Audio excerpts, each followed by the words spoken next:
بسم الله الرحمن الرحيم الحمد لله رب العالمين له النعمة وله الفضل وله الثناء الحسن وصلوات الله البر الرحيم والملائكة المقربين على سيدنا محمد أشرف المرسلين وحبيب رب العالمين اللهم علمنا ما جهلنا وذكرنا ما نسينا وانفعنا بما علمتنا وزدنا علما وإنا نعوذ بك من حال أهل النار رب اشرح لي صدري ويسر لي أمري واحلل عقدة من لساني يفقه قولي آمين. أما بعد, Allah tabaraka wa ta'ala dit dans le Coran honoré وَتَعَاوَنُوا عَلَى الْبِرِّ وَالتَّقْوَى وَلَا تَعَاوَنُوا عَلَى الْإِثْمِ وَالْعُدْوَانِ, c'est-à-dire entraidez-vous pour les œuvres de bien et l'obéissance à Allah, et ne vous entraidez pas pour le péché et la désobéissance à Dieu. Donc on met l'intention, incha'Allah ta'ala, d'appliquer cette ayah honorée par recherche l'agrément de Allah, conformément à la parole du prophète sallallahu alayhi wa sallam: innamal a'malu binniyat wa innama likulli imri'in ma nawa, c'est-à-dire certes les bonnes œuvres ne valent que par les intentions, et certes, chaque personne a pour elle ce pourquoi elle a fait l'intention. Donc on continue aujourd'hui, incha'Allah, dans le livre An-Nihaya, qui est le livre dans le fiqh. Et on avait commencé largement le chapitre de l'Aqiqa, Faslun fi bayani arkam al-Aqiqa, le jugement de l'Aqiqa, c'est-à-dire les choses qu'on fait sunna lors de la naissance d'un enfant. Et l'Aqiqa, ça veut dire quoi, vous vous rappelez? C'est-à-dire les cheveux qui sont sur la tête du nourrisson quand il naît. Et parce que la sunna, c'est qu'au 7e jour, quand l'enfant est né, on lui rase la tête, on lui choisit son prénom, et si c'est un garçon, on égorge 2 moutons pour l'agrément de Allah, et si c'est une fille, on égorge 1 mouton, et après, ce mouton-là, on fait avec ce mouton, on fait les choses qui sont similaires à l'utriya, c'est-à-dire les moutons qu'on égorge jour de l'Aïd, c'est-à-dire un tiers tu le gardes pour toi, un tiers tu donnes en aumône pour les pauvres, et un tiers tu donnes aux riches.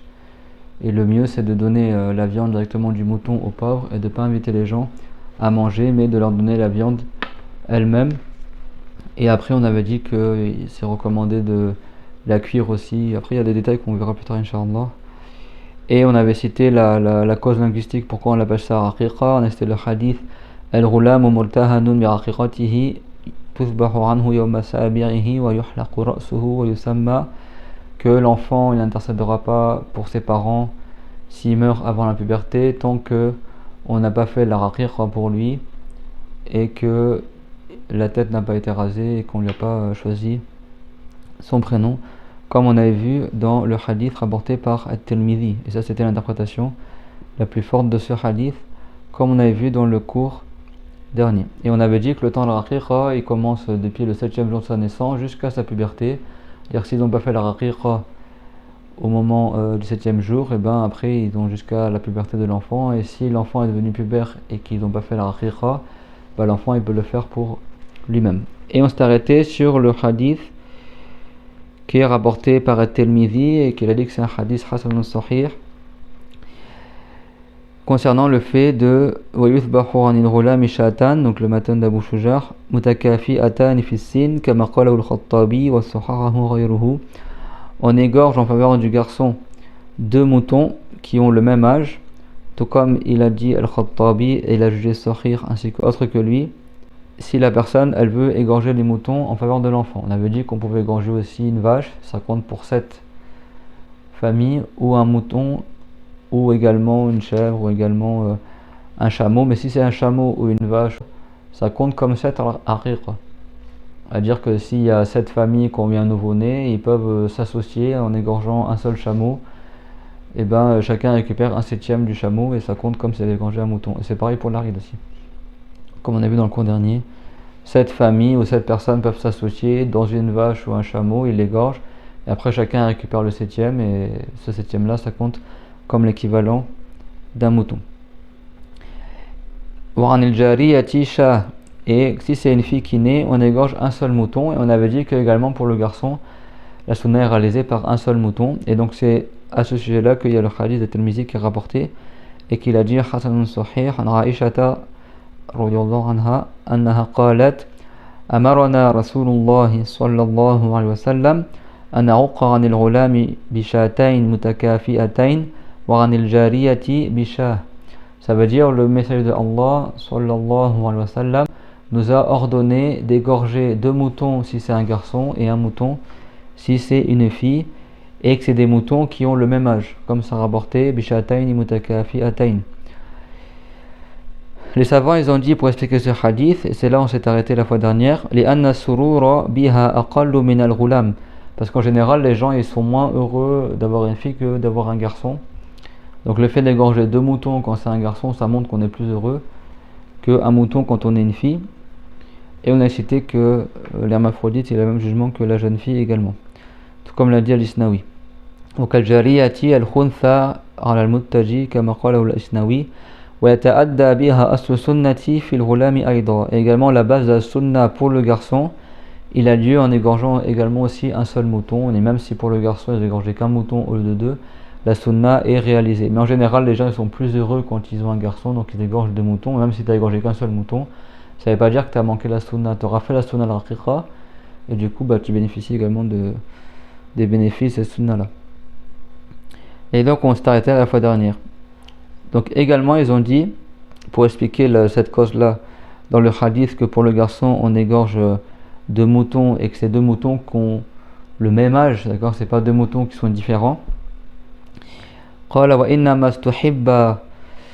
وإنما استحب كونهما متساويتين في السن لأنه إذا اختلف آثرت النفس الأجود فيختلف ما يطعم وما يطعم. Parce que, pourquoi ils ont dit 2 moutons, pourquoi le prophète il a dit 2 moutons qui sont équivalents en âge? Parce que si tu as un mouton qui est plus gros, plus âgé, et l'autre mouton qui est plus jeune, la personne qui va égorger le mouton, normalement il garde une partie pour lui et une autre partie il donne à manger aux gens. En général, la personne, qu'est-ce qu'il va choisir? Il va garder le meilleur mouton pour lui et il va donner en aumône ou en cadeau le mouton le moins bien. Donc pour pas qu'il y ait cette différence entre celui qui va manger et celui qui va donner, à qui on va donner à manger, et le prophète il a dit c'est 2 moutons mais pareil, qui sont équivalents au niveau de l'âge. Comme ça, toi, la part que tu vas garder pour toi et ta famille, elle sera équivalente à la part que tu vas donner en aumône. Tu vas pas, parce qu'en général, le cœur de la personne, l'âme de la personne, va avoir une tendance naturelle à privilégier pour lui-même ce qui est le mieux et donner ce qui est le moins mieux. Et la raqiqa, elle se multiplie en fonction du nombre des enfants. C'est-à-dire que s'il a 2 garçons, il égorgera 4 moutons. S'il a 2 garçons et une fille, il a des jumeaux, des triplés, tout ça, ou plusieurs enfants qui sont nés, il va faire la raqiqa pour ces plusieurs enfants, il ne fait pas une raqiqa pour plusieurs enfants. Pour chaque enfant, il fait la raqiqa. Sauf si ça rentre dans le cadre qu'on a dit un chameau ou une vache, là, le 7ème. Ça compte pour cette chose. Ça c'est pareil aussi pour 7 le chiffre. C'est pareil aussi pour le trial le jour de la ride. D'accord, au lieu que chacun égorge un mouton, tu achètes un chameau, tu le fais égorger, et puis ça compte pour 7 moutons. Wala tajibu kal udhiya bijami'i anna kullan minhuma iraqatu damin bighayri jinaya. Et donc la raqiqa, elle n'est pas un devoir. Tout comme également le fait d'égorger un mouton le jour de la ride n'est pas un devoir. Donc c'est vrai que ce chapitre-là, est juste après le chapitre de Al-Udhiya, le mouton que tu égorges le jour de la ride, parce qu'il y a beaucoup de similitudes en fait. C'est les mêmes conditions pour le mouton, est-ce que tu égorges et qu'est-ce que tu fais avec, à quelques petits détails près. Donc est-ce que c'est un devoir d'égorger le mouton de la ride? Dans l'école de Shafiri, non. Donc pareil, la raqiqa également, c'est pas un devoir, mais c'est qu'on a dit une sunna mu'akkada. Si la personne elle est toute seule, ça devient une sunna mu'akkada pour lui-même, c'est une sunna ayn, comme on a appris qu'il y a des devoirs personnels, des devoirs d'ordre communautaire. Il y a également des sunnas d'ordre personnel et des sunnas d'ordre communautaire. Donc si quelqu'un il veut égorger le mouton le jour de la ride pour toute sa famille, là c'est un des membres de la famille qui va le faire, celui qui est musulman, pubère, etc. Et donc pour la raqiqa c'est pareil aussi.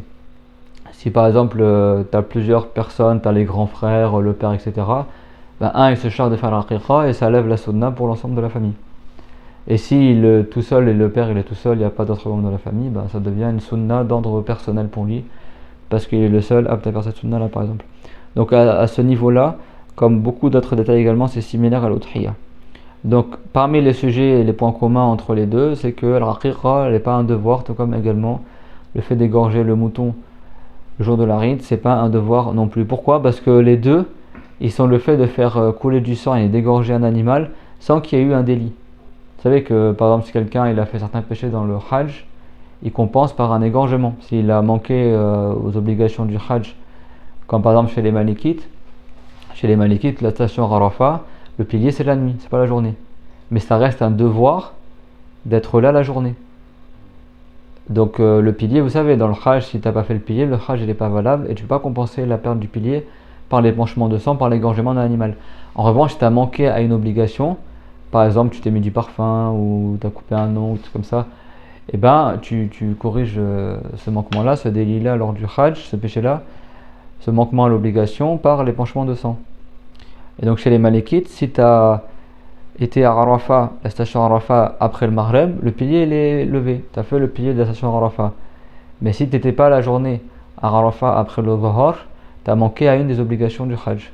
Donc tu devras. Il y a des choses, dans des cas de figure, quand tu manques une obligation, tu épanches le sang.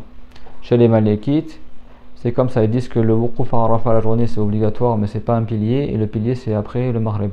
Chez les Shafi'ites, eux ils disent entre le Dhuhr et le 9 de Dhul Hijjah jusqu'au Maghreb et après le Maghreb, station Arafat, le mieux c'est que tu rassembles entre la journée et le soir. Mais que tu sois la journée ou après le soir, pour eux il n'y a pas une condition. L'important c'est que tu sois le jour de Arafat, cette date-là. C'est clair? Donc c'est à dire qu'il y a certains péchés, tu compenses en égorgeant un animal. Donc là ça devient quoi? Un égorgement obligatoire. Or l'égorgement qui a lieu le jour de la Ride, ou l'égorgement de la aqiqa, il n'est pas suite à un délit, il n'est pas suite à une faute qui a été commise. Donc il n'y a pas d'obligation à égorger l'animal. Vous avez compris la cause? Parce qu'ici il n'y a pas de délit qui a été commis, c'est purement en réalité un égorgement pour l'agrément de Allah. C'est pas suite à il t'incombe d'égorger parce que tu as fait un péché, donc pour expier le péché tu égorges un animal. Non, là c'est un égorgement, lillah et ta'ala. Tu égorges un mouton, un chameau, une vache, une chèvre, tel que cela, pour l'agrément de Allah Azza wa Jal. Et c'est bien parce que tu le fais pour l'agrément de Dieu qu'il y a des lois spécifiques. Déjà, si tu as fait le vœu d'égorger, alors tu n'as pas le droit d'en manger. Parce que quand tu fais le vœu d'égorger, c'est-à-dire que tu fais le vœu d'en faire l'aumône pour les pauvres, mais pas le droit d'en manger. Et tu n'as pas le droit de vendre l'animal que tu as égorgé, ni sa peau, etc. Parce que tu n'as pas le droit de tirer un profit pécunier ou une rétribution pour quelque chose que tu as fait pour l'agrément de Allah. Tu en récupères la récompense. Si tu égorges l'animal, le mouton au jour de la ride, c'est pas après pour aller le vendre au boucher, le boucher il revend la viande et tu te fais de l'argent sur le mouton qu'à la base tu avais sacrifié pour l'agrément de Allah purement en guise d'offrande. Vous avez compris le sujet? Alors que si c'est un égorgement dont tu n'as pas fait le vœu, vous savez, quand tu as fait le vœu, ça devient un devoir sur toi de le faire. Si tu n'as pas fait le vœu islamique, ce qu'on appelle un nazar, tu as juste fait lillah et ta'ala pour la sunna, et ben là, dans ce cas-là, c'est recommandé que tu en manges un bout. Pas forcément tout, mais une partie. Et comme on a vu dans le cours dernier et comme on verra aujourd'hui, Inch'Allah, c'est rapporté que le prophète, il mangeait le foie. C'est pas une grosse partie le foie. Et après, le reste, le mieux, c'est que tu donnes tout le reste en aumône. Mais tu manges quand même une bouchée, une partie d'une bouchée ou tel que cela. Yani, les savants ils disent au maximum le tiers, mais si tu peux faire moins que le tiers, tu manges moins que le tiers, et le mieux c'est que tu donnes tout le reste en aumône. Mais pour la baraka de la sunna d'avoir égorgé pour l'agrément de Allah, il y a la baraka dans ta viande, donc tu en manges pour la baraka. Comme ça rapporte dans le Coran. Mais tu manges pas tout. Parce que sinon, si tu manges tout, elle est où En fait, la sunna, elle est où? Elle n'est pas simplement dans le fait d'égorger le mouton, les récompenses. Les récompenses sont le fait que tu as égorgé pour l'agrément de Allah et tu as nourri avec les pauvres. C'est ça le but justement de l'offrande, l'udhiyya. C'est que tu as égorgé pour donner après manger gratuitement aux pauvres. Faire des sadaqas avec la viande. C'est pour ça qu'on ne va pas la vendre, c'est pour ça que toi tu vas pas tout manger. Et c'est pour ça que si tu as fait le vœu d'égorger, bien sûr on dit le vœu d'égorger, c'est-à-dire pour après en faire une aumône, et ben toi-même tu n'as pas le droit d'en manger. Dans ce cas-là, parce que comme c'est un vœu, ça devient obligatoire que tu en fasses l'aumône de toute cette viande-là, donc je ne peux plus en manger. Alors que si c'est dans le cas de tatawwur recommandé, bah là tu as le droit d'en manger une partie pour la baraka. T'en manges une partie pour la baraka et c'est même pas un devoir que t'en fasses une aumône. Mais bon, le mieux c'est que tu fasses l'aumône avec cet égorgement. C'est bon? Et le mieux, comme les savants ont dit, c'est pour le mouton de l'Arid ou tel que cela, et pour la c'est pareil aussi, c'est que tu gardes un tiers pour toi et ta famille, un tiers tu le donnes en aumône aux pauvres et un tiers tu le donnes en cadeau aux riches. Parce que la différence entre le cadeau et l'aumône, c'est que l'aumône tu le donnes à quelqu'un qui est dans le besoin. Donc ça sous-entend que toi tu es au-dessus, lui il est en dessous et tu le donnes par charité. Alors que le cadeau c'est pas par charité que tu le donnes pour honorer la personne. D'accord? Donc à l'udhiya, certains savants ils ont dit tu gardes un tiers pour toi et les deux tiers tu donnes en aumône. Alors certains savants ils essaient d'expliquer, ils ont dit, parce qu'ils ont dit peut-être il y a une divergence alors.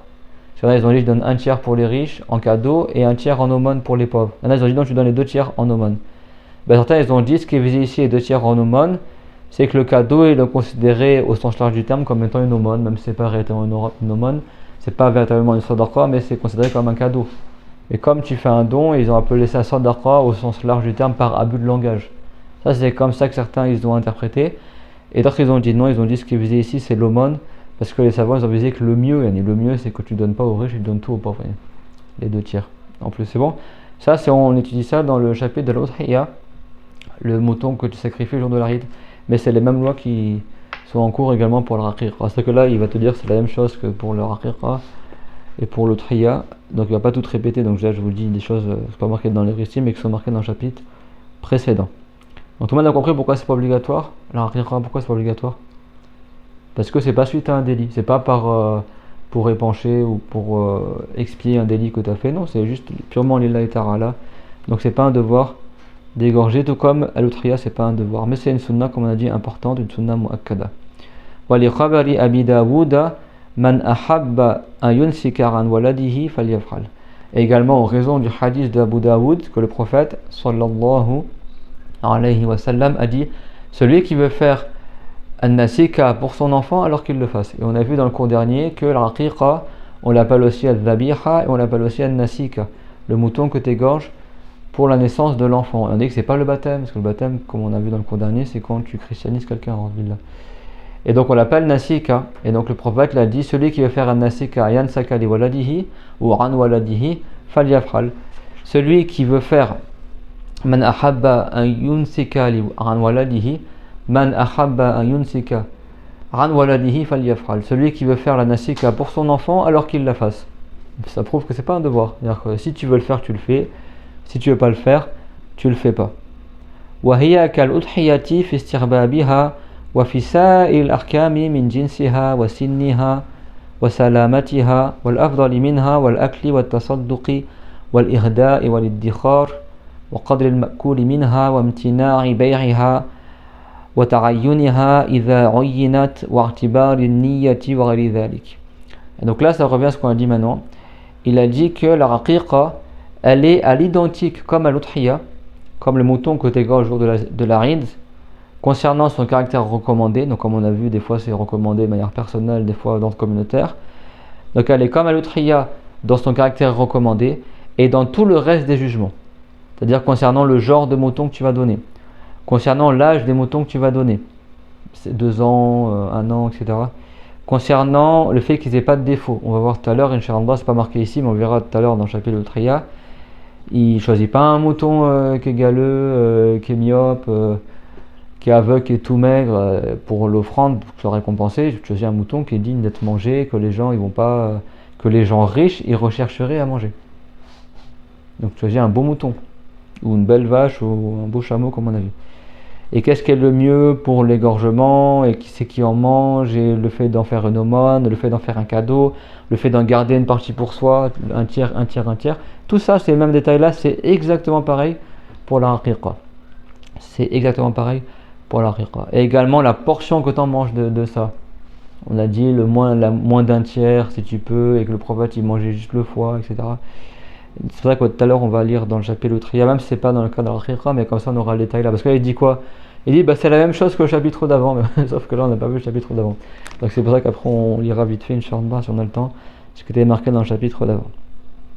Mais il y a quelques petits détails qui divergent. Comme il a dit là, également le fait de t'avoir droit de la vendre, également c'est le même jugement.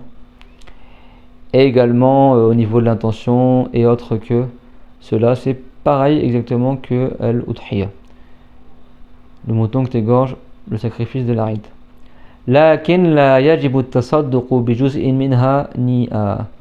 Mais contrairement à l'udhiya, c'est pas un devoir de faire une aumône d'une partie de la raqiqa crue.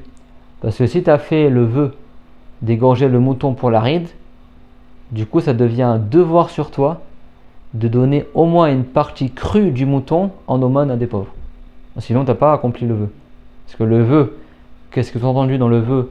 Quand tu fais le vœu d'égorger un mouton pour l'Aïd, ça veut dire que tu fais le vœu d'égorger et donner en aumône à un pauvre. Donc il faut que tu aies fait le minimum de l'aumône. Et c'est pas valable que tu donnes le mouton déjà cuit. C'est-à-dire quand tu dis que tu fais l'aumône de la viande de mouton au pauvre, c'est-à-dire que tu donnes la viande crue. Et après c'est le pauvre, ça lui appartient, c'est un tamlik, qu'on appelle en arabe. Et après c'est le pauvre qui va le cuisiner, le manger, etc.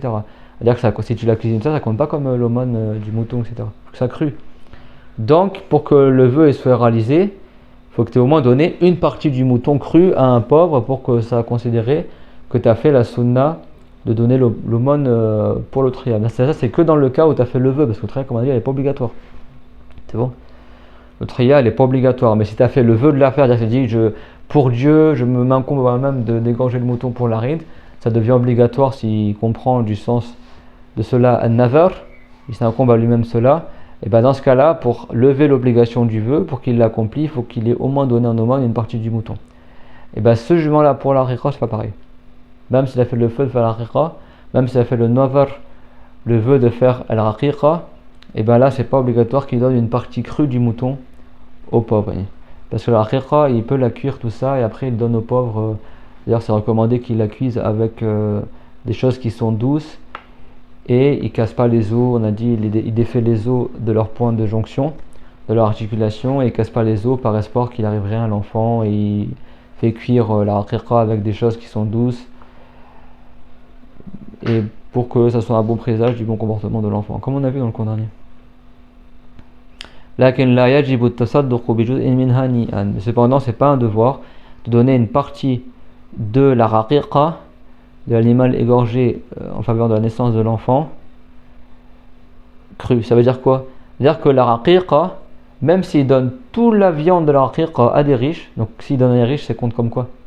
Comme un cadeau, pas comme une aumône. Bah là il n'aura pas fait d'aumône du tout, bah c'est permis quand même. Parce que là, la raqiqa, c'est pas comme le mouton de l'Aïd. Pour ce niveau-là, c'est pas le même jugement. Alors que pour l'udhiya, qu'est-ce qu'on a dit? Il donne un tiers pour les riches, un tiers pour les pauvres et un tiers pour les... C'est pas il donne tout pour les riches, il donne tout pour les riches, c'est pas valable. Pour l'udhiya, c'est haram. Parce qu'il n'aura pas fait le... Bien sûr, ça c'est que dans le cas, à chaque fois je répète, dans le cas où il a fait le vœu de faire l'udhiya, c'est bon. Parce qu'il n'a pas fait le vœu, il fait ce qu'il veut. C'est sa viande, c'est bon. Mais s'il a fait le vœu, bah, il se doit, il s'est incombé à lui-même d'honorer son vœu. Donc pour qu'il honore son vœu, il faut qu'il y ait une sorte d'orfa quelque part, qu'il y ait une aumône quelque part. C'est bon? Voilà, yamtani'u milku ma uhdiya minha lil aghniya. Et donc là, c'est pas interdit qu'il donne la raqiqa aux riches, même s'il n'a pas donné aux pauvres, comme al-udhiya, comme on a dit tout à l'heure. Bikhilaf et l'udhiya, contrairement à l'udhiya. L'udhiya, il faut qu'il donne au moins une partie aux pauvres pour qu'il ait fait l'aumône, comme on a dit tout à l'heure. C'est-à-dire, s'il donne une partie aux riches, il peut. Et donc il donne une partie qui rend propriétaire le riche cette partie de viande. Mais il faut aussi qu'il donne une partie en aumône, et comme on a dit, au minimum un tiers, et s'il veut il donne plus, et le mieux c'est qu'il donne plus, voire les 2 tiers. Il garde juste un tiers pour lui, les 2 tiers il donne. Ça dans le cas où l'udhiya, elle n'était pas d'ordre d'obligatoire, mais d'ordre de recommandé, dans le cas où elle n'a pas fait le vœu. والفرق أن الأضحية ضيافة عامة من الله للمؤمنين بخلاف العقيقة. Donc la différence entre l'udhiya et la raqiqa, parce que la raqiqa on a dit qu'il peut, s'il veut, juste donner aux riches et pas donner aux pauvres, parce que c'est la raqiqa. Alors que l'udhiya, c'est une viande qui a été égorgée pour l'ensemble des croyants. Pour l'ensemble des croyants. Ça veut dire que c'est comme si Allah Ta'ala il avait invité tous les croyants à manger cette viande-là. Et même celui qui l'égorge, cette viande-là, c'est sunna qu'il en mange un bout. Donc ça veut dire que les riches, ils ont leur part. Les pauvres, ils ont leur part. Et ceux qui ont gorgé, ils ont leur part. C'est pour ça que tu dois répartir. Et donc même si tu donnes pas aux riches, c'est pas grave. Mais tu prives pas les pauvres. Ça, c'est spécifique à l'udhiyya. Tout le monde est invité à manger la viande de l'udhiyya, du mouton que tu égorges le jour de l'Aïd. Contrairement à l'Aqiqa. L'Aqiqa, c'est toi qui donnes à qui tu veux. Mais comme on a dit, tu peux faire comme à l'udhiyya aussi. Ou tu peux carrément la donner aux riches, même si tu n'as pas fait de sadaqa. C'est là, tout le monde, ça? Ça veut dire que si quelqu'un, par exemple, il a égorgé le mouton de l'Aïd, il ne peut pas dire j'offre le mouton en cadeau à des riches. C'est pas valable. C'est-à-dire, il peut donner un tiers aux riches s'il a envie, mais il ne donne pas toute la udhiyya aux riches. Il donne au moins un tiers pour les pauvres. C'est bon parce que Allah Ta'ala, il a fait que la viande de l'udhiyya, du mouton égorgé lors du sacrifice de l'Aïd, il est pour tous les croyants. Alors que l'Aqiqa, tu peux donner tout aux riches si tu as envie, il n'y a pas de problème. Mais après, bon, au niveau des récompenses, c'est mieux également de donner aux pauvres, bien sûr. وَلَوْ كَانَتْ مَنْظُورًا وَجَبَ التَّصَدُّقُ بِهَا نِيئًا كَالْأُضْحِيَةِ. Mais en revanche, si l'Aqiqa, il a fait le vœu de faire l'Aqiqa, alors là, comme à l'Udhiyya, c'est un devoir qu'il donne une partie en aumône crue. Ni'an, c'est-à-dire que ça n'a pas été cuit. C'est bon, parce qu'il a fait le vœu de faire l'Aqiqa. Dans ce cas-là, il devra donner obligatoirement, comme à l'Udhiyya, une partie crue en aumône. Donc on dit en aumône, c'est-à-dire sous-entend que c'est pour les pauvres. Et ça, c'est comme il a dit Az-Zalkashi. D'accord, c'est comme il a dit Az-Zalkashi. Mais s'il n'a pas fait le vœu de faire l'Aqiqa, bah, c'est pas un devoir qu'il donne une partie en aumône, comme on a dit tout à l'heure. Contrairement à l'Udhiyya, on a dit qu'il donne une partie en aumône pour les pauvres. ويطعم العاق من العقيقة الفقراء والمساكين فيطبخها بحلو ويهديها مع مرقتها لهم. Et donc, celui qui égorge la aqiqa, il en donne aux pauvres, aux miséreux, et donc il fait cuire, on dit, il donne une partie crue en aumône, après le reste il fait cuire avec quelque chose de doux, par exemple des fruits secs, quelque chose qui n'est pas amer pour la viande, tout ça, et il le donne en cadeau avec son bouillon. Il a fait cuire la viande et le jus de la viande, la sauce qui est avec, la sauce c'est pas la sauce, le bouillon de la viande, l'eau qui a cuit avec la viande, tout ça, et la viande avec son eau, tout ça, son jus, il la donne comme ça aux pauvres. Cuit, d'accord. Et on avait déjà vu dans les cours précédents qu'il donne également la pâte à la sage-femme. On avait vu que quand il y a Fatima qui a accouché de Hussein, le prophète salam, il a ordonné de faire l'Aqiqa et il a dit donner la pâte de la brebis à la femme qui a aidé à accoucher Fatima. Donc là, ça reste une sunna. D'accord. Donc il donne une partie aux pauvres, une partie crue, il donne aux pauvres. Après, il cuit le reste de la viande avec quelque chose de sucré ou de doux. Il casse pas les os comme on a dit, il défait les os à partir de leur articulation. Et après, il donne la viande, pas juste la viande avec le jus de la viande, le bouillon, il donne ça en cadeau. Il en rend propriétaire les pauvres et il en donne aux riches s'il a envie. Mais comme j'ai dit dans le cours dernier, c'est pas il fait à manger, hop, il fait cuire la viande, après couscous, il pose la viande sur le couscous, et après il invite les gens à manger chez lui, Allah, on fait une fête pour la naissance de mon fils. Ça, c'est pas le mieux. Le mieux, c'est qu'il rend propriétaire les gens de la viande. Et eux, ils repartent avec, ils le mangent chez eux. C'est pas tu fais un repas et t'invites les gens à manger. Non, t'envoies la viande ou tu donnes la viande aux pauvres et aux riches. Tu fais l'aumône et comme on a dit tout à l'heure, une partie crue et une partie tu la fais cuire. Comme on a dit tout à l'heure. Comme a dit Az-Zalkashi.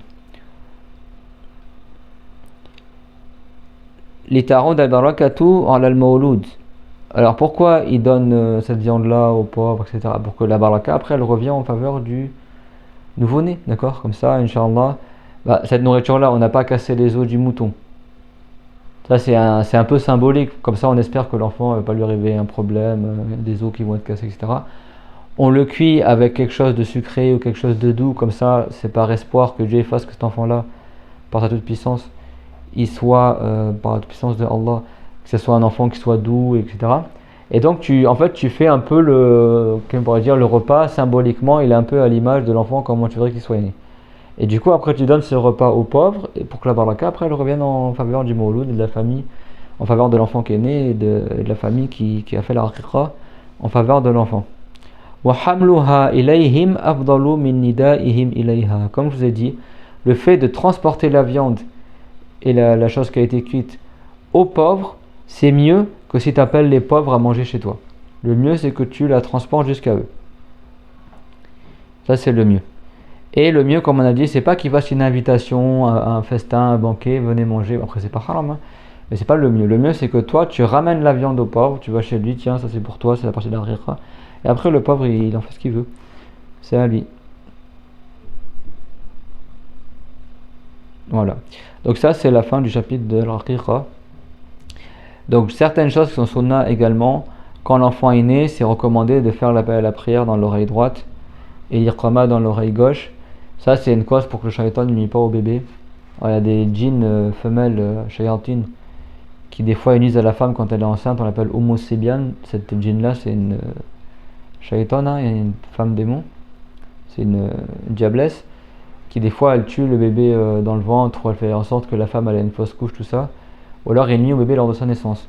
Donc quand la personne va faire le rapport sexuel avec son épouse, avant de faire le rapport, déjà ils disent Bismillah quand ils arrivent dans habits, etc. Le mieux c'est qu'ils se couvrent avec une couverture. Et ils disent, le mari et la femme, ils disent Allahumma jannibna shaytana wa jannibi shaytana ma razaqtana. Allahumma jannibna shaytan wa jannibi shaytana ma razaqtana. Ça veut dire, oh Allah, mets à l'écart de nous le diable et mets le diable à l'écart de ce que tu nous auras accordé comme subsistance, et comme enfant. Et si tu fais ça, c'est rapporté que, Inch'Allah, quand l'enfant est né, le diable ne le nuit pas. Ça c'est important. Si vous le répétez ensemble, Allahumma jannibna shaytan wa jannib ash-shaytana ma razaqtana. Ici, ma razaqtana, ce que tu nous as accordé comme subsistance, comme rizq, ça veut dire comme enfant. Parce que quand l'enfant est né, le diable avec son doigt, il pique l'enfant, il lui fait mal l'année. Et l'enfant il pleure. C'est ça que l'enfant il pleure à la naissance.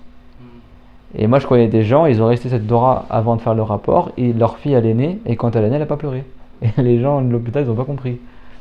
Pour eux, normalement ils croient que c'est un signe de bonne santé ou tout ça. En fait, c'est le shaitan qui les nie.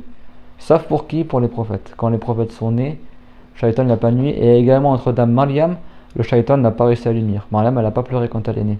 Et également Isa, le fils de Maryam, n'a pas pleuré quand il est né, tout comme ça rapporté dans le Sourate de Muslim. Et Dieu l'a préservé les prophètes de cela. Notre cher a dit ça, c'est dans le hadith, c'est rapporté pour Maryam et pour Isa. Mais c'est aussi le même jugement pour tous les prophètes. Et beaucoup de bébés quand il naît, le shaitan avec son doigt, il met à des endroits qui font mal à l'enfant, et l'enfant il pleure en fait à cause de ça.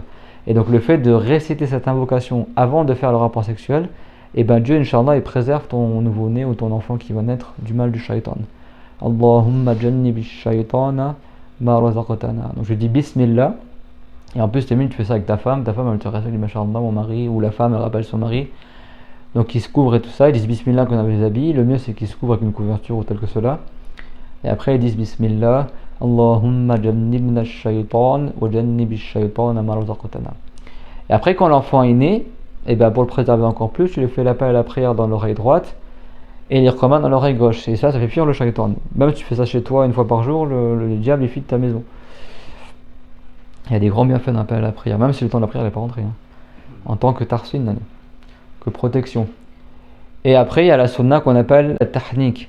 Donc le tahnik, c'est le fait à la base, on fait avec une date. Tu prends une date, tu la mâchouilles. Et après, avec ton doigt, tu mets ta salive mélangée au sucre de la date. Et tu vas passer ton doigt sur la gencive du bébé. Et après, tu lâches le bébé comme ça. Tu sais, le doigt un petit peu, d'aspirer comme ça. Et ça, le fait que la première chose que l'enfant goûte, c'est quelque chose de sucré, ça, c'est une cause pour que l'enfant il ait un bon comportement et qu'il soit plus docile, plus doux, etc. Et si tu n'as pas de date, tu le fais avec quelque chose comme du miel. Bon, tu mets pas une tonne de miel, hein, parce que le miel, pour les nouveau-nés, c'est fort. Mais tu mouilles, tu mouillottes, tu mets un peu de miel dans ta bouche, et de la salive, et tu mets de la salive un peu sucrée sur ton doigt, et tu le passes sur les gencives du bébé. Et après tu laisses un peu téter ton doigt. C'est tout mignon ce prendre. Moi je l'ai fait. Et toi il aspire ton doigt. Et le mieux, je l'ai fait, ça veut pas dire que c'est forcément avec mes enfants, hein, mais le mieux c'est de choisir quelqu'un qui est vertueux ou quelqu'un qui est un homme de science, parce que l'enfant, ils disent qu'il prend un peu des caractéristiques de celui qui a fait le tahnik. Donc en général, il choisit un homme de science ou un imam ou des trucs comme ça. Mais tu vois, l'enfant, il suce le doigt alors qu'il a jamais vu de lait, rien du tout, et tout de suite, tu vois, il te... Ouais, en arabe, il dit Yamous ou... Et ça, c'est un bon présage. Et moi, il y a des enfants à qui j'ai fait ça, et effectivement, ils ont un comportement doux, etc. Ça, c'est des sunnas importantes. Et le but, c'est qu'il va aussi à l'intérieur du bébé une partie de cette salive-là mélangée avec la date. Et bien sûr, ce qui est recommandé, c'est qu'un homme de bien le fasse pour l'enfant, même si c'est pas un imam, mais quelqu'un de bien. Après, ça peut être les parents, il n'y a pas de problème, hein. Le père, ou surtout qu'à l'hôpital continu en général, t'as que le père qui a accès et la mère, quoi. Donc voilà. Également, on a dit au 7e jour, il donne le nom au bébé. Bon, ça en France, c'est dur, hein. Je me suis rappelé tout à l'heure là. En France, si avant 3 jours, t'as pas choisi un nom pour le bébé, tu vas pas déclarer à la mairie, tu payes des amendes. Donc maintenant, ils choisissent le nom avant que le bébé naisse, mais normalement, c'est au 7e jour. Au bout d'une semaine, tu vois comment est le bébé. Et du coup, tu choisis un prénom conformément à la caractéristique que tu as vue. Est-ce qu'il est joli, est-ce qu'il est grincheux ou pas, souriant. Et après, tu choisis un prénom que tu penses que ça lui irait bien. Maintenant, les gens ils choisissent le prénom, il n'est même pas encore né, ça se trouve, ça va pas lui aller le prénom. Mais bon, aujourd'hui en France, c'est un peu difficile, donc bah, tu fais en sorte de choisir la sunna, c'est au 7e jour. Si tu peux pas, machin, donc. Et la sunna, c'est de donner un nom qui est joli, pas un nom qui est laid. C'est déconseillé de donner un nom qui est laid. C'est bon? Donc là, on a terminé en gros tout le chapitre de l'aqiqa.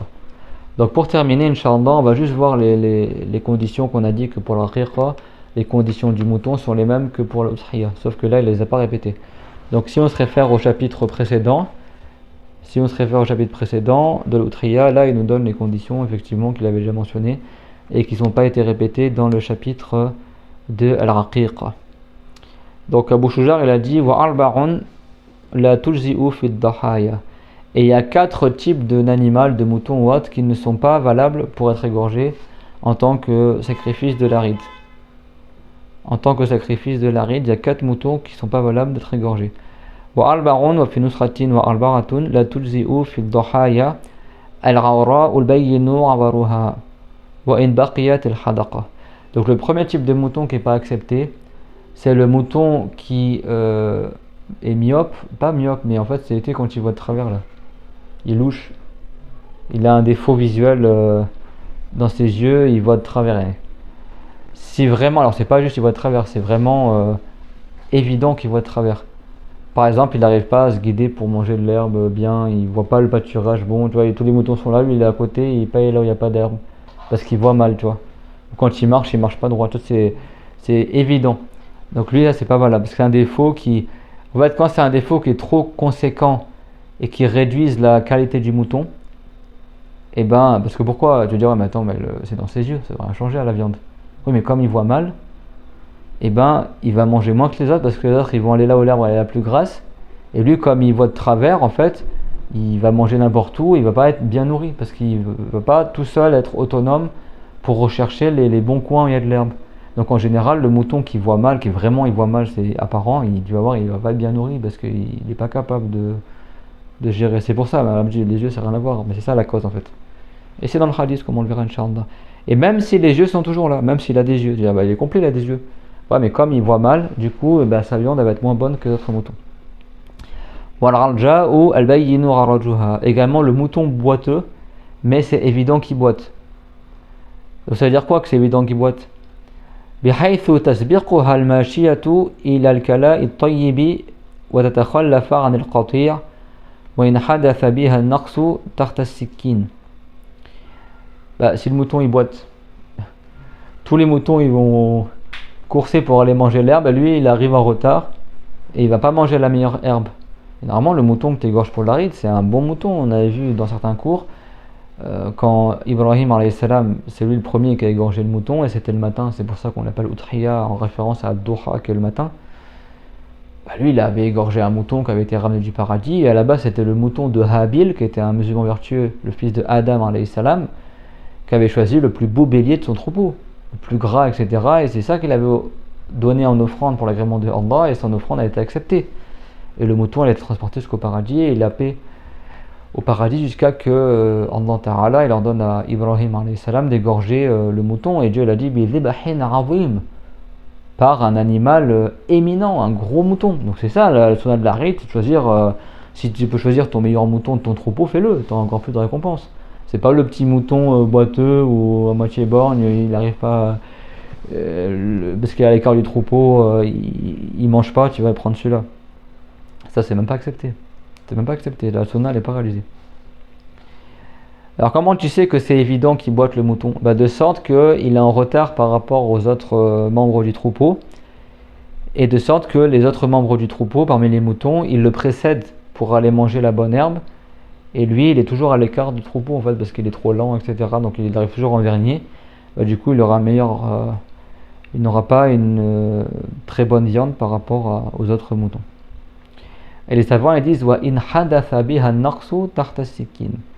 Et même si son boitement là, il est apparu au moment où ils allaient l'égorger, même ça, il est quand même pas valable de l'égorger pour l'aride. Alors tu peux l'égorger, mais il sera la viande pour toi, quoi. Mais il sera pas en guise de sacrifice pour l'aride.